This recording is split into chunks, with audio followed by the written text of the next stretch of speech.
श्रीमद् उत्तराध्ययन सूत्र के 1 से लेकर के 6 अध्ययन की मूल वाचना और अर्थ आप श्रवण कर चुके हैं। आज 7वां अध्ययन और 8वां अध्ययन आपके समक्ष आएगा। 7वां अध्ययन, इस अध्ययन का नाम है उरभ्रिय। इस अध्ययन में कुल 30 गाथाएं हैं और इन 30 गाथाओं के इस अध्ययन में भगवान महावीर ने कुछ दृष्टांत दिए हैं, कुछ उदाहरण दिए हैं और उदाहरणों के माध्यम से ये समझाने का प्रयास किया है कि ये जो मानव का जीवन मिला है इसे ऐसे ही खो देना जो है ये अच्छी बात नहीं है। एक जीव को ये प्रयास करना चाहिए कि उसका जीवन सफल हो, सार्थक हो। जो व्यक्ति ऐसा सोचता है कि जीवन तो बार बार नहीं मिलता, तो इस जीवन में हम जो कहें क्यों ना आनंद ही करें, क्यों ना हम मज़े करें, तो केवल मौज में, शौक में ये जो जीवन बिताना चाहते हैं, तो प्रभु महावीर का संदेश है कि इन जो ये शौक है, जो ये आनंद जिसमें हम समझते हैं, ये आनंद बाद में दुख का कारण बन जाता है, दुख में परिणत हो जाता है। तो पहले मूल पाठ का श्रवण करेंगे, फिर अर्थ को समझने का प्रयास करेंगे। बोले भगवान महावीर स्वामी की। 7वां अध्ययनम उरभिज्जम, 7वां अध्ययन उरभ्रिय।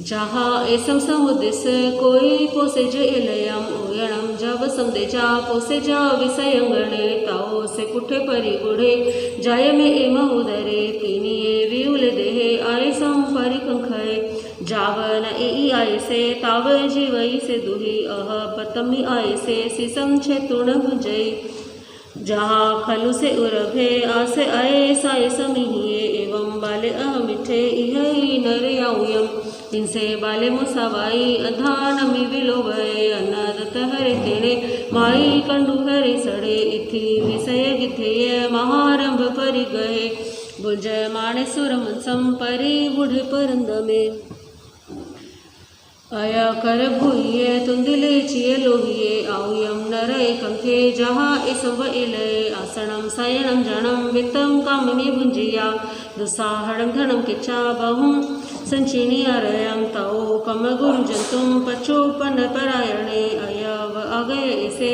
मरणंतमी सोये, ताओ आउ परिखिणे चुया दे हवे हिंसगा, आउ सूर्यम दे संबारा गच्छन्ति अवसातमम, जहाँ कागिनी एवं स्वयं हरे नरो, अपथम अमगम भोचा राजा जंतु हरे, एवं मानुसगा कामा देव कमण अंतिये, सहस गुणी अबुजो आऊं कामाये दिव्या, अनेक वासा नवुया जासा पन्न बोठी, जानी जियंती तुम्हें उणे वास सयावे, जहाँ यतिनि विनिया मुलम गे तुड़नि गया, एगो थलह इलहम एगो मोयण आओ, एवो मूलम बिहारिता आगो वथवाणियो, बाबा हारे उमायसा एवं धमे भियाणः, माणो सतम भवे मूलम लाभो देव गई भवे, मूल छेन जीवाणम नरगतिरि खत्तणम दुवम, दुहाओ गई बालस आवई वह मूलिया, देवतम माणो सतम च जंजिये लोलया सढ़े, ताओ जिये सई होइम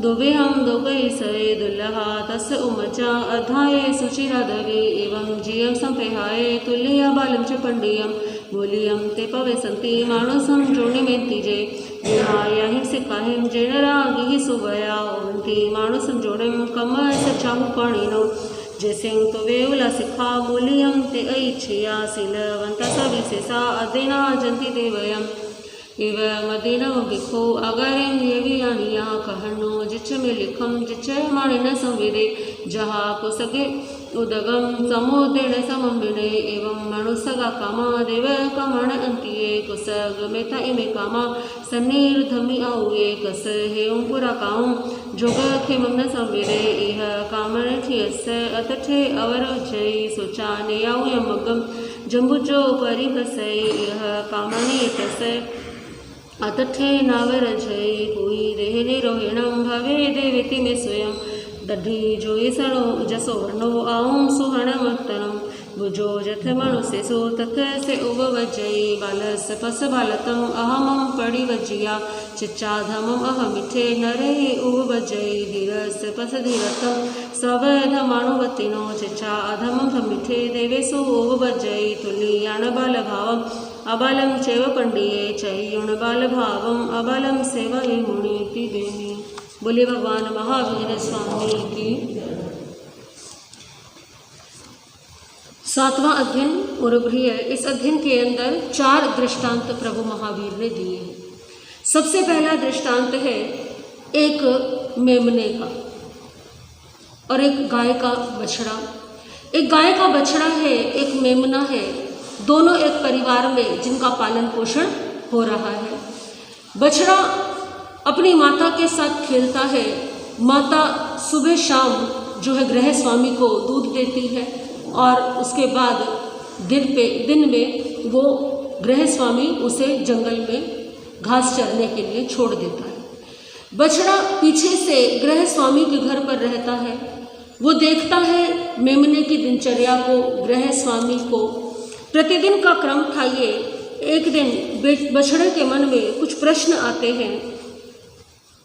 बछड़ा देखता है कि मेरी माँ को सूखी घास खिलाई जाती है और मेमने को हरा भरा चारा दिया जाता है। ये तो बड़ा पक्षपात है, ये तो अन्याय है। उसके मन में आया कि वो अपनी माँ से शिकायत करे। तो एक दिन संध्या के समय जब गाय माँ वापस आई तो बछड़े ने अपनी माँ से इस बात की शिकायत की कि माँ, ये गृह स्वामी, ये मालिक जो है, ये बड़ा पक्षपात करता है। ये आपको सूखी घास देता है और उस मेमने को कितना अच्छा खाना खिलाता है, कितना अच्छा हरा हरा चारा खिलाता है, उसको बड़ा ध्यान रखता है, जबकि वो तो बदले में कुछ भी देता नहीं है। तो माँ ने समझाया कि बेटा, हम इस मालिक से जो भी लेते हैं उसके बदले में हम इससे कई गुना लौटा देते हैं। ये हमें सूखी घास देता है तो मैं बदले में इसे क्या देती हूँ, दूध देती हूँ। तो हमें इसमें कोई हानि नहीं है, परंतु जो जीव कुछ देता नहीं है और केवल क्या कर रहा है, ले रहा है, तो एक दिन इसका परिणाम अच्छा नहीं होगा और हमें इस बारे में चिंतन नहीं करना चाहिए, हमें इस बारे में नहीं सोचना चाहिए, हमें अपना कार्य करना चाहिए। ऐसा उपाय जो है वो अपने बछड़े को समझाती है। बछड़े ने माँ की बात तो मान ली, परंतु मन में रहे हुए प्रश्नों का उत्तर अभी भी नहीं मिला। कुछ समय बीता। अब धीरे धीरे वो मेमना जो बढ़िया बढ़िया हरी हरी घास खाता था, जिसको हरा चारा खिलाया जाता था, जिसको अधिक से अधिक खाने को दिया जाता था, धीरे धीरे वो मोटा ताज़ा होने लगा, हृष्ट पुष्ट होने लगा, उसके शरीर का आकार बढ़ने लगा, बढ़िया भोजन मिल रहा है। एक दिन की बात, कुछ अतिथि आए घर में। अतिथि आए, विशिष्ट अतिथि थे। तो विशिष्ट अतिथियों के लिए आप भी क्या करते हैं, अपने घर में जो सबसे विशिष्ट भोजन होता है या जो विशिष्ट भोजन सामग्री होती है, आप उसको तैयार करने की सोचते हैं। तो उस गृह स्वामी ने उस विशिष्ट अतिथि के स्वागत के लिए उस मेमने की हत्या कर दी, उसको मार करके उसके मांस से जो है भोजन इत्यादि बनाया। उस बछड़े ने ये सारा दृश्य अपनी आंखों से देखा।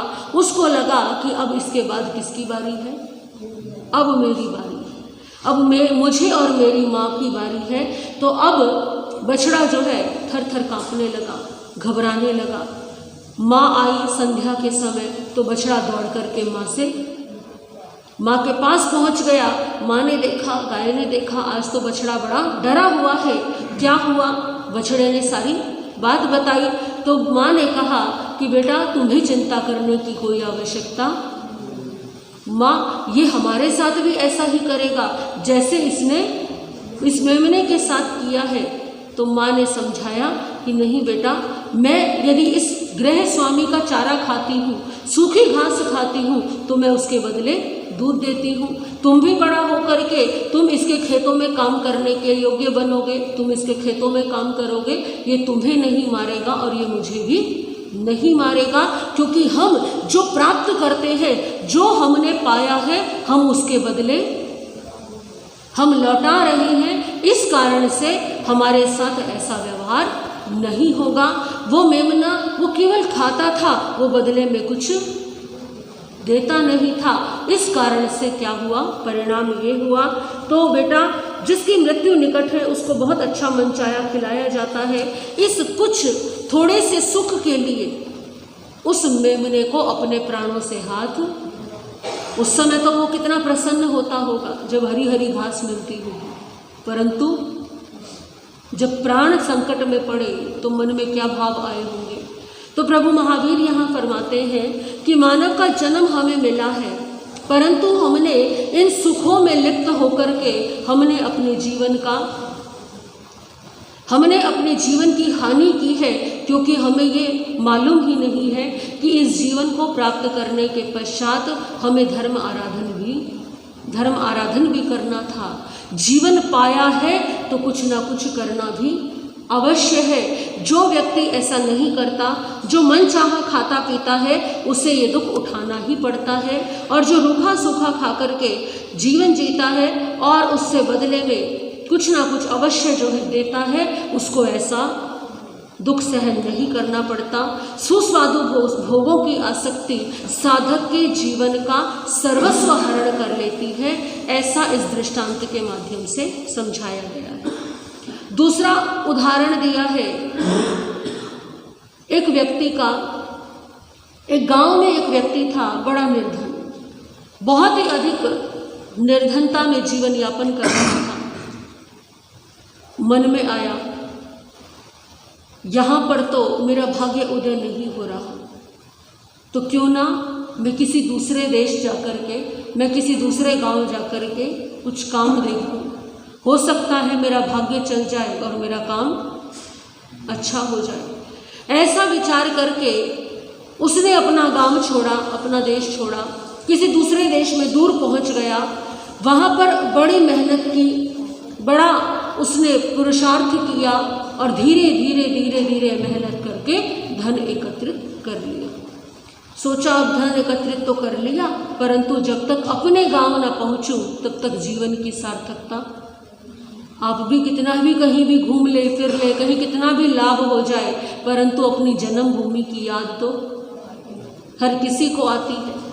तो धन एकत्रित हो गया है, अब क्या करना चाहिए, अब मुझे चलना चाहिए। लेकिन ये जो धन है, अगर मैं इस धन को अपने साथ ऐसे ही लेकर के जाऊंगा तो क्या होगा, बड़ी कठिनाई है। चोर लुटेरे, आजकल के समय ऐसा नहीं कि पहले के समय में साधन हुआ करते थे कि शीघ्रता से कोई एक स्थान से दूसरे स्थान पहुंच जाए। पैदल यात्रा करनी पड़ती थी और पैदल यात्रा करने में जंगलों से भी गुजरना पड़ता था, गांवों से गुजरना पड़ता था, अनेकों जगह पर रुकना भी पड़ता था। कोई चोर डाकू लुटेरा ना मिल जाए, कोई धन ना छीन ले, ऐसा विचार करके उस व्यक्ति ने क्या किया, अपने सारे के सारे धन को स्वर्ण मुद्राओं में बदल दिया, परिवर्तित कर दिया। अब स्वर्ण मुद्राएं जो है ले ली उसने, और उसने एक स्वर्ण मुद्रा अलग निकाली और बाकी सारी स्वर्ण मुद्राएं जो है अपने सामान में छिपा दी, क्योंकि कभी खर्च के लिए आवश्यकता पड़ेगी तो सारी स्वर्ण मुद्राएं निकालनी नहीं पड़ेंगी, किसी ने देख लिया तो लूट लेगा। तो ऐसा विचार करके उसने क्या किया, एक स्वर्ण मुद्रा बाहर निकाली और बाकी सारा धन छिपा दिया। और एक स्वर्ण मुद्रा का, जैसे आप खुले पैसे कराते हैं, एक बड़ा नोट होता है, 2000 का नोट है, अब तो बंद हो गया, 500 रुपये का नोट है, तो आप क्या करते हैं कि जो छोटे छोटे खर्चे हैं उनके लिए छोटे छोटे नोट जो है या सिक्के अपने पास रखते हैं। तो उसने ऐसा ही किया। उस समय की जो प्रचलित मुद्रा थी उसे कारशापण कहते थे, जैसे आज के समय में 10-20 के नोट होते हैं, इस तरह से। तो वो व्यक्ति ने ऐसे कुछ खुले पैसे करवाए और बाकी जो है सब छुपा करके रख दिया। एक टोली जो है उसके गांव की तरफ जा रही थी, समूह था व्यापारियों का, तो उसने उनका साथ लिया और उनके साथ साथ वो आगे बढ़ने लगा। आगे बढ़ते बढ़ते कुछ गांव चले और आगे बढ़े। अभी उसके गांव पहुंचने में थोड़ा ही समय था। एक दिन एक धर्मशाला में रुके, रात्रि विश्राम किया और अगले दिन वहां से प्रस्थान किया। जब वहां से प्रस्थान करके अगले ठिकाने पर पहुंचे तो उस व्यक्ति ने अपने पैसे का हिसाब लगाया तो उसे ध्यान आया कि उसका एक सिक्का खो गया है। हिसाब में उसका एक सिक्का मिल नहीं रहा है। अब क्या करे? अपने जो साथी थे उनसे बात की। साथियों ने कहा भाई हो सकता है कहीं गिर गया हो सकता है कि छूट गया हो, अब जो रह गया सो रह गया, कोई इतनी बड़ी बात नहीं है, अब आगे बढ़ो। तो वो व्यक्ति कहने लगा कि नहीं, मैंने बड़ी मेहनत से कमाया था, मैंने बड़े पुरुषार्थ से कमाया था, मैं तो अपने पैसे को छोड़ने वाला नहीं हूँ, मुझे तो उसको जाकर के ढूंढना ही है। तो जो साथी थे वो बोले हम एक दिन की यात्रा करके वापस पीछे नहीं जाएंगे। एक सिक्के के लिए तुम इतना पीछे जाना चाहते हो, हमारा इससे ज़्यादा तो क्या हो जाएगा, क्योंकि एक दिन और यात्रा का बढ़ेगा तो भोजन पानी का खर्च बढ़ेगा, रुकने के स्थान का खर्च बढ़ेगा। समझदारी इसी में है कि आगे बढ़ा जाए। तो वो व्यक्ति कहता है कि मेरा तो पुरुषार्थ से कमाया हुआ धन है, मैं तो छोड़ने वाला नहीं माना वो व्यक्ति। बहुत समझाया सबने, कैसे जाओगे, चाहे अकेले ही जाना पड़े पर मैं जाऊंगा। अकेले जाने में बड़ा खतरा है, कोई चोर डाकू मिल गया तो कोई बचाने वाला भी नहीं होगा, कोई बात नहीं। उस व्यक्ति ने किसी की बात नहीं मानी और अकेला ही वो पिछले ठिकाने की ओर लौटने लगा। धर्मशाला छोड़कर के कुछ आगे ही बढ़ा था, मार्ग में अकेला है। मन में विचार आया, यदि मैं अपना सारा सामान लेकर के मैं चल रहा हूँ और अकेला हूँ, रास्ते में कोई डाकू मिल गया, कोई चोर मिल गया तो मेरा धन क्या करेगा, छीन लेगा, ये तो बड़ी हानि हो जाएगी। तो क्यों ना मैं एक काम करूं, एक पेड़ के नीचे मैं अपने धन को क्या कर दूं, सुरक्षित दबा दूं और वापस लौटते समय मैं अपना धन निकाल लूँगा। उस व्यक्ति ने ऐसा विचार करके एक वृक्ष की पहचान की, उस पर कुछ निशानी लगाई और निशानी लगा करके जमीन में गड्ढा खोदा और जमीन में गड्ढा खोद करके अपनी सारी स्वर्ण मुद्राओं की जो पोटली थी वो सारी की सारी दबा दी, ऊपर से मिट्टी ढक दी। आसपास देखा कोई भी नहीं है, आगे बढ़ गया, पहुंचा पिछले ठिकाने पर। अब पिछले ठिकाने पर किसी का चाहे एक सिक्का हो और चाहे किसी के 10 रुपये हो और चाहे किसी के 1 लाख रुपए हो, एक बार जो पैसा गिर गया, ये एक बार जो पैसा रह गया और वो किसी की दृष्टि में आ गया तो क्या वो मिलेगा? बड़ा मुश्किल है। जब तक प्रबल पुण्य का उदय ना हो तब तक नहीं मिलेगा। वो व्यक्ति पहुंचा धर्मशाला में, जाकर के जिस कमरे में रुका था वहां ढूंढा, नहीं मिला। अब ये भी ध्यान नहीं, किसी को खर्चे में ज़्यादा दिया गया, कहाँ जो है वो गुम हुआ है। हर जगह ढूंढ लिया, सारे रास्तों में ढूंढ लिया, परंतु कहीं पर भी वो नहीं मिला। थक गया ढूंढ करके, पता करके, जब नहीं मिला तो हार करके वापस आना पड़ा। वापस आ रहा था, वापस आया, कहाँ पहुंचा? उस पेड़ के नीचे जहां उसने अपना बाकी का धन दबाया था। उस व्यक्ति ने पेड़ की पहचान की, पेड़ की पहचान करके जो मिट्टी थी उसको हटाना शुरू किया। मिट्टी हटाता रहा परंतु धन वहां से कोई निकाल करके ले जा चुका था। अब वो एक सिक्का तो गया ही गया और जो बाकी का धन था वो भी चला गया। तो अब उस व्यक्ति को समझदार कहेंगे कि मूर्ख कहेंगे? अपने एक सिक्के के बदले उसने थोड़े से धन के बदले अपना सारा का सारा धन गवा दिया। किसी ने उसे धन रखते हुए देख लिया था और उसके जाने के बाद वहां से धन निकाल करके वो चला गया। तो हम उस व्यक्ति को मूर्ख कहते हैं, परंतु प्रभु महावीर कहते हैं कि हमारी स्थिति भी ऐसी ही है। इस जीवन में हमें कितने समय का सुख मिलता है, कितने वर्ष तो बचपन में निकल जाते हैं, कितने वर्ष बुढ़ापे में निकल जाते हैं, और जो जवानी की वर्ष है वो भी कमाने की चिंता में, घर परिवार की चिंता में निकल जाते हैं। कितना कम समय होता है जीवन में, जो जीवन में हम सुख की अनुभूति करते हैं, और हम क्या सोचते हैं उसमें भी कि धर्म तो हम बुढ़ापे में कर लेंगे, अभी तो हमारे मौज करने के दिन है, जबकि धर्म करने के दिन भी जब वृद्ध अवस्था आती है, हाथ कांपते हैं, तो क्या माला पकड़ी जाएगी हाथ में? जिस समय कानों से सुनाई देना कम हो जाता है, तो क्या धर्म श्रवण कर पाएंगे? जब पैर कांपते हैं, पैर लड़खड़ाते हैं, तो क्या धर्म स्थानक में जाना?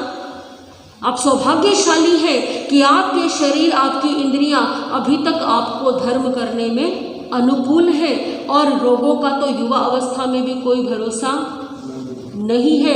एक युवा ऐसा होता है, देखने में आता है कि जिसकी अवस्था वृद्ध अवस्था से भी ज़्यादा खराब होती है, ज़्यादा बुरी होती है। तो प्रभु महावीर कहते हैं कि जो व्यक्ति मनुष्य जीवन के सुखों को सच्चा सुख मान करके इन्हें व्यर्थ कर देता है, धर्म आराधन नहीं करता, उसकी स्थिति ऐसी ही है कि जैसे कि उस व्यक्ति ने एक सिक्के के बदले, थोड़े से धन के बदले अपना सारा का सारा धन गवा दिया, खो दिया। अल्प सुख के लिए जो दिव्य सुख, अव्ययवाद सुख, मोक्ष के सुख को छोड़ देता है, उसकी स्थिति भिखारी की तरह अंत में दुख की ही होती है। जीवन में यदि धर्म नहीं किया तो जीवन के अंतिम क्षणों में बड़ा पश्चाताप होता है कि हमने अपने पूरे जीवन में कुछ भी नहीं किया। तीसरा दृष्टांत, तीसरा उदाहरण एक राजा का है। एक राजा जिसे आम खाने का बड़ा शौक था। आपको भी आम पसंद होंगे, आम तो सभी को पसंद होते हैं। तो उस राजा को आम खाने का बहुत शौक था। जब भी आम का मौसम आता, आम की ऋतु आती, तो वो सुबह, दोपहर, शाम आम ही खाता था। आम से बने व्यंजन खाना, आम से बने हुए पेय पदार्थ, आम की बनी हुई वस्तुएं, हर तरह के आम। लोगों को मालूम था कि उसे क्या पसंद है, तो जो भी व्यापारी आते भेंट लेकर के, वो भी क्या लेकर के आते? आम लेकर के आते। अब अति हर चीज़ की बुरी ही होती है। इतने अधिक आम खाने के कारण एक समय आया कि राजा बीमार हो गया, पेट में दर्द होने लगा। अनेक वैद्य से उपचार कराया, कोई परिणाम नहीं निकला। अब ये भी समझ नहीं आ रहा कि बीमारी का कारण क्या है। अनेक प्रकार के औषधियाँ दी गई, महंगी महंगी औषधियाँ, जड़ी बूटियाँ, परंतु कोई उपाय काम नहीं आया। एक दिन रोग से परेशान हुए, पीड़ित हुए, काफ़ी समय व्यतीत हो गया। एक वैद्य जो है उसको ज्ञात हुआ राजा की बीमारी के बारे में। तो वैद्य ने सोचा मैं भी परीक्षण कर लूँ जा करके। वैद्य गया राजा के पास में। वैद्य ने नाड़ी परीक्षण किया। वैद्य को पता लग गया कि इस राजा की आम के प्रति अधिक आसक्ति के कारण ही ये स्थिति हुई है। तो वैद्य ने कहा, महाराज मैं आपको औषधि दे दूंगा, आप स्वस्थ हो जाओगे, परंतु मेरी औषधि की एक शर्त है कि इस औषधि को पीने के बाद में आप जीवन में कभी भी आम का सेवन नहीं कर सकते। यदि आपने आम खाया तो वो आम आपके लिए विष बन जाएगा, जहर बन जाएगा, और फिर मेरी कोई औषधि आपके लिए काम नहीं करेगी। उस समय राजा जो है पीड़ा में था। वैद्य जी जैसा आप कहेंगे मैं वैसा ही करूँगा। वैद्य ने औषधि दी, राजा ने औषधि ली, और वो राजा कुछ दिनों में स्वस्थ हो गए। अब राजा ने अपने नियम के अनुसार कि मैं आम नहीं खाऊंगा, तो क्या किया, आदेश दे दिया जितने भी नगर में आम के पेड़ हैं सबके सब क्या कर दिए जाए, क्योंकि ना आम दिखाई देंगे ना आम। देखिए, व्यक्ति अपनी जीवा पर नियंत्रण नहीं कर सकता। कहाँ नियंत्रण करना चाहता है? प्रकृति पर नियंत्रण करना चाहता है। बाकी लोगों के सुख दुख से उसे कोई मतलब नहीं है। केवल किससे मतलब है? स्वयं से मतलब है। अगर स्वयं को आम नहीं खाना है तो अपनी रसना पर नियंत्रण करना चाहिए। परंतु राजा ने क्या किया? पूरे राज्य में निषेध कर दिया कि राज्य में कोई भी आम लेकर के आम बंद हो गए, आम का प्रवेश, कोई बाहर से आम नहीं लाएगा, राज्य में आम के पेड़ नहीं बचे। अब जब दिखाई ही नहीं दे कोई वस्तु, उपलब्ध ही नहीं हो, तो क्या होगा? व्यक्ति सेवन भी। सारे राज कर्मचारियों को पता है कि राजा को आम नहीं खाना, तो कोई आम के व्यापारी को भी राज्य के अंदर घुसने नहीं देता। वर्ष बीत गए, कई साल बीत गए, राजा बिल्कुल स्वस्थ है। एक दिन की बात, मंत्री से राजा ने कहा, चलो मंत्री जी कुछ घूम करके आते हैं। अश्व लिए और अश्वों को लेकर के पहुंच गए, घूमने लगे, पहुंच गए नगर के बाहर। नगर के बाहर पहुंचे, मंत्री ने कहा, महाराज चलिए वापस चलते हैं, हमारे नगर की सीमा यहाँ समाप्त होती है, आगे जंगल है। नहीं, आगे वन में ही जाने का तो आनंद है, कुछ और आगे चलते हैं। कुछ आगे बढ़े और आगे बढ़े। अब जहाँ राज्य की सीमा समाप्त हो जाती है, वहाँ राजा के नियम भी क्या हो जाते हैं? समाप्त हो जाते हैं। और आगे बढ़े, जंगल में पहुंच गए, बड़े थक गए, घोड़े से नीचे उतरे। मंत्री जी थोड़ी देर यहाँ विश्राम कर लेते हैं, फिर क्या करेंगे? यहाँ से चलेंगे, पीछे राज्य में चलेंगे, परंतु अभी हिम्मत नहीं है वापस लौटने की। मंत्री ने कहा, ठीक है महाराज। तो राजा ने देखा वन की सुंदरता को, पेड़ लगे हुए हैं चारों ओर, तो वहाँ पर एक आम का पेड़ भी मौजूद था। राजा कहने लगा, देखो मंत्री जी कितना सुंदर आम का पेड़ है। मंत्री जी बोले, महाराज चलिए यहाँ से। नहीं, मैं तो थोड़ी देर क्या करूँगा, यहाँ विश्राम करूँगा।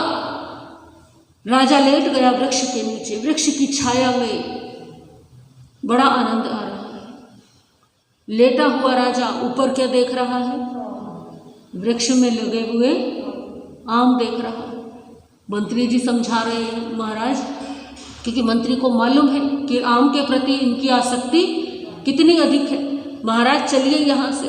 अरे मंत्री जी, केवल वृक्ष देखने से थोड़ी ना कुछ हो जाता है, मैं तो देख ही रहा हूँ, मैं कौन सा आम खा रहा हूँ। मंत्री जी ने समझाया, नहीं माना राजा। कुछ देर में हवा चली और एक पका हुआ आम जो है वो आकर के नीचे गिर गया। राजा ने देखा, हाथ में उठाया। मंत्री ने कहा, महाराज इसे फेंक दीजिए। नहीं मंत्री जी, देखिए इसका रंग कितना सुंदर है, ये पूरा पका हुआ आम है, स्वतः पका है पेड़ पर, कितनी सुगंध आ रही है इसमें, कितने वर्ष हो गए मुझे आम की सुगंध लिए हुए। सुगंध लेते लेते, उसको देखते देखते अब राजा के मन में आया, एक आम यदि मैं खा भी लूं तो क्या, इतने बड़े शरीर में एक आम। मंत्री ने फिर समझाया, बहुत प्रयास किया रोकने का। अरे मंत्री जी, अब मैं बिल्कुल स्वस्थ हूँ, अब मुझे कोई रोग नहीं है, इतने वर्ष हो गए, जो ठीक होना था वो रोग ठीक हो चुका है। और मंत्री के मना करते करते भी राजा ने क्या किया, आम खा लिया। जैसे ही आम खाया, पेट में दर्द शुरू हो गया। बड़ी कठिनाई से मंत्री ने राजा को घोड़े पर बिठाया, महल में लेकर के आया। अब पीड़ा से तड़प रहा है, पहले से कई गुना अधिक तीव्र पीड़ा हो रही है। जिस वैद्य ने औषधि दी थी, उस वैद्य को दोबारा बुलाया गया।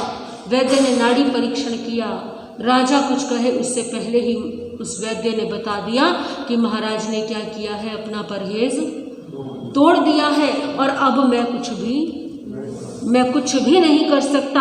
अब तो राजा की मृत्यु निश्चित है, कोई औषधि अब राजा को बचा नहीं सकती।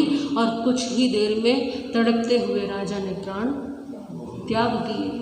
तो वो राजा समझदार था कि मूर्ख था, जिसने एक आम को खाने के सुख में अपने जीवन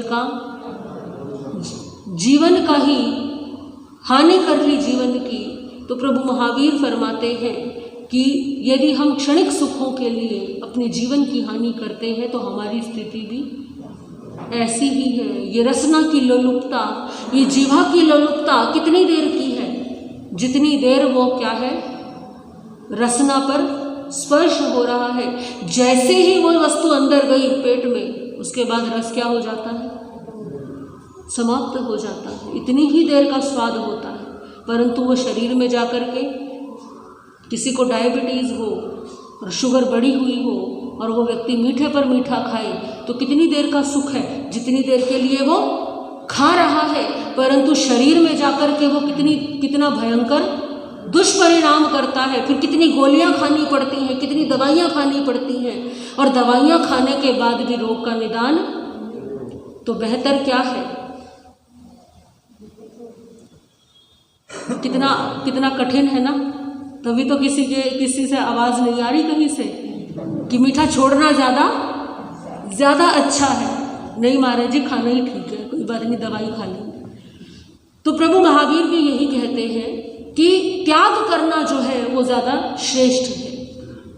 चौथा उदाहरण एक व्यापारी का है जिसके 3 पुत्र थे। 3 पुत्रों में से व्यापारी किसको अपना उत्तराधिकारी बनाए, बड़ा कठिन है सोचना। तीनों ही पुत्रों से पिता का बहुत प्रेम है, बहुत स्नेह है। अब तीनों पुत्रों को शिक्षा भी बहुत अच्छी दी है, क्योंकि माता पिता तो अपनी ओर से यही सोचते हैं कि हम अपने सभी संतान को समान प्रेम करें, समान शिक्षा दें। तो व्यापारी बड़ा चिंतित था, अपने मुनीम से सलाह की कि क्या किया जाए, कैसे मैं जानूं, यदि मैं ऐसा करता हूं कि जो बड़ा पुत्र है वही व्यापार का जो है अधिकारी होगा, मुख्य निर्णय वही लेगा, तो ये भी ठीक नहीं है। हो सकता है उस पुत्र में वो गुण ना हो, क्योंकि कहीं ना कहीं माता पिता को भी मालूम होता है कि हमारी कौन सी संतान योग्य है और कौन सी संतान योग्य नहीं है। परंतु यदि बिना परीक्षा लिए यदि हमने घोषणा कर दी तो क्या होगा कि बाकी के पुत्र आरोप लगाएंगे कि हमारे साथ क्या हो गया, हमारे साथ तो अन्याय हो गया, हमारे माता पिता ने हमारे साथ पक्षपात कर दिया। तो न पक्षपात का आरोप लगे और योग्यता सबके बीच में सिद्ध भी हो जाए। ऐसा विचार करके उस व्यापारी ने जो है अपने तीनों पुत्रों को बुलाया। तीनों पुत्रों को बुला करके उनको 1 लाख स्वर्ण मुद्राएं, एक पुत्र को 1 लाख, दूसरे को भी 1 लाख और तीसरे को भी 1 लाख, 1-1 लाख स्वर्ण मुद्राएं दी और कहने लगा कि अब आज से 1 वर्ष तक के लिए इन स्वर्ण मुद्राओं से तुम जैसे मर्जी व्यापार करो, जो मर्जी निर्णय लो, तुम 1 वर्ष बाद जो है वापस घर लौट करके आना और बताना कि क्या तुमने पाया, क्या खोया। अब परीक्षा तो सच्ची तभी होगी ना जब व्यक्ति अपने दम पर कोई कार्य करेगा, अपनी सूझबूझ से, अपने निर्णय से कोई कार्य करेगा। तीनों बेटों को भेज दिया। तीनों पुत्र जो है अलग अलग दिशाओं में, जहां जिसकी इच्छा थी वो चले गए। जो बड़े वाला पुत्र था वो भी चला गया, बीच वाला मंझला पुत्र भी चला गया और सबसे छोटे वाला भी चला गया। 1 वर्ष बीता। 1 वर्ष बीतने के बाद में अब दिन आया जिस दिन पुत्रों को वापस लौट करके आना था। अब वो व्यापारी जो है वो इंतजार कर रहा है, प्रतीक्षा कर रहा है कि कब पुत्र क्या हो, लौट करके आए, वापस आए, मुझे पता लगे। पता तो पहले से ही है, कहीं ना कहीं मन में ज्ञात है उस व्यापारी को भी, परंतु फिर भी प्रतीक्षा करते करते कुछ देर बीती। देखा सामने से एक भिक्षुक आ रहा है, फटे हुए कपड़े हैं। ये कौन है? हो सकता है कोई मांगने के लिए आया है, भोजन के लिए आया है। नजदीक आया वो व्यक्ति तो आवाज लगाई व्यापारी ने अपने सेवकों को कि भाई कुछ खाने के लिए इसको दे दो, परंतु उस भिक्षुक ने नजदीक आकर के उस व्यापारी के पैर छुए, चरण स्पर्श किए, हाथ जोड़ करके कहा प्रणाम पिताजी। व्यापारी देख रहा है भाई ये दाढ़ी बड़ी हुई है, कपड़े भी जो है मैले से हैं, ये मुझे पिताजी कह रहा है। ध्यान से देखा, अरे ये तो कौन है? ये तो मेरा बेटा है। बेटे तेरी हालत ये कैसे हुई? आंखें नीची हैं उस पुत्र की। पिताजी मैं क्या बताऊं, मैंने सोचा मैं आपके द्वारा दिए गए धन को जल्दी से जल्दी जो है अधिक कर दूं और मैंने अपने मित्रों के कहने से उस धन को मैंने जुए में लगा दिया। मुझे लगा कि बहुत लाभ हो जाएगा, आप बड़े प्रसन्न होंगे, परंतु पिताजी कभी लाभ हुआ कभी हानि, और फिर एक समय आया मेरा सारा पैसा समाप्त हो गया। जैसे पैसा समाप्त हुआ तो क्या हुआ, मेरे मित्र भी सारे, मेरे मित्रों ने भी साथ छोड़ दिया। आपने कहा था 1 वर्ष से पहले घर वापस नहीं आना, तो मैं पहले कैसे घर वापस आता। बड़ी मुश्किल से, बड़ी कठिनाई से किसी से कुछ मिल जाए, कुछ मेहनत मजदूरी करके, कुछ भार उठा करके मैं अपने जीवन का गुजारा कर रहा था। मुझे क्षमा कर दीजिए पिताजी, मैं आपके धन को क्या करके आया हूँ। सब धन चला गया, मैं कुछ भी कमा नहीं पाया। पिता ने कहा कोई बात नहीं, चलो भीतर जाओ, स्नान इत्यादि करो, भोजन करो। अब पिता समझ गए कि ये पुत्र तो व्यापार संभलवाने के लायक, क्योंकि व्यापार बढ़ाने के लिए विवेक का होना भी आवश्यक है। दूसरे पुत्र कुछ देर में जो है, जो मंझला पुत्र था वो आया, बढ़िया कपड़े पहने हुए हैं, आभूषण भी ठीक पहने हुए हैं। पिताजी चरण स्पर्श किए, पिताजी ये रही आपकी 1 लाख स्वर्ण मुद्राएं। बेटा 1 लाख स्वर्ण मुद्राएं, ये तो मैंने तुम्हें दी थी व्यापार करने के लिए। हाँ पिताजी, इसमें से कुछ भी कम नहीं हुआ है। ऐसा कैसे हुआ बेटा, न बढ़ा न घटा। यदि घटा नहीं तो तुमने खर्च कैसे निकाला अपना, तुमने 1 वर्ष अपना जीवन यापन कैसे किया। और ये बढ़ा नहीं, इसका अर्थ क्या, तुमने कुछ, क्योंकि व्यापार करते तो कुछ ना कुछ या तो बढ़ता या फिर क्या होता, कम होता। पिताजी मुझे चिंता थी कि यदि मैं व्यापार में लगा दूं, कहीं ऐसा ना हो कि मेरा नुकसान हो जाए और ये पैसा खत्म हो जाए। तो मैंने क्या किया, मैंने इस धन को किसी को उधार दे दिया, ब्याज पर दे दिया, और उससे जो पैसा आता था उससे मैंने अपना 1 वर्ष का आनंद से खर्च चलाया, आनंद से मैंने जीवन यापन किया। और जब मेरा समय पूरा हुआ तो मैं इस धन को लेकर के वापस आ गया। तो आपका मूल धन क्या है, सुरक्षित है। ठीक है बेटा, संतुष्टि है, कम से कम गंवा करके तो नहीं आया, परंतु बढ़ाया भी। और एक व्यापारी का व्यापार कब सार्थक होता है, जब वो अपने व्यापार को बढ़ाता है। तो वो भी वापस आ गया। ठीक है, कोई नहीं, अब प्रतीक्षा है छोटे पुत्र की। तो कुछ देर और बीती तो सबसे छोटे वाला पुत्र जो है, बड़े अति मूल्यवान वस्त्र पहने हुए, बड़े भारी भारी जो है आभूषण पहने हुए, साथ में जो है गाड़ियां भरी हुई हैं सामान की, वो लेकर के आ रहा है। सोचा पिता ने, भाई ये कहाँ, इतना धनिया कहाँ से ले आया, कहीं ऐसा तो नहीं किसी गलत रास्ते पर चल पड़ा हो, पता नहीं अब इसने क्या किया होगा। तो चरण स्पर्श किए उस पुत्र ने, पिताजी आपने जो धन दिया था वो ये रहा सारा का सारा। बेटा मैंने तो 1 लाख स्वर्ण मुद्राएं दी थी। पिताजी आपने मुझे 1 लाख स्वर्ण मुद्राएं दी थी। मैंने आपके द्वारा दिए धन को यहाँ से लेकर के मैं बहुत दूर गया। मैंने वहाँ जाकर के देखा कि कौन सी ऐसी वस्तुएं हैं जो अन्य राज्यों में नहीं मिलती और वहाँ पर मिलती हैं, जो सस्ती मिलती हैं। मैंने वहाँ से वो खरीदी, फिर मैंने दूसरे राज्य में जाकर के उनको बेच दिया, फिर वहाँ से कुछ सामान खरीदा और दूसरी जगह पर जाकर बेचा। तो पिताजी आपके आशीर्वाद से मैंने उसी धन का प्रयोग करके ये सारा धन कमाया है। पिता समझ गए कि सबसे योग्य पुत्र कौन सा है, जिसको अपना व्यापार देना चाहिए, वो यही पुत्र है। जो व्यक्ति अपने मूल धन को बढ़ाता है वही व्यक्ति क्या है, समझदार कहलाता है। तो मूल धन क्या है इस जीवन में हमारा?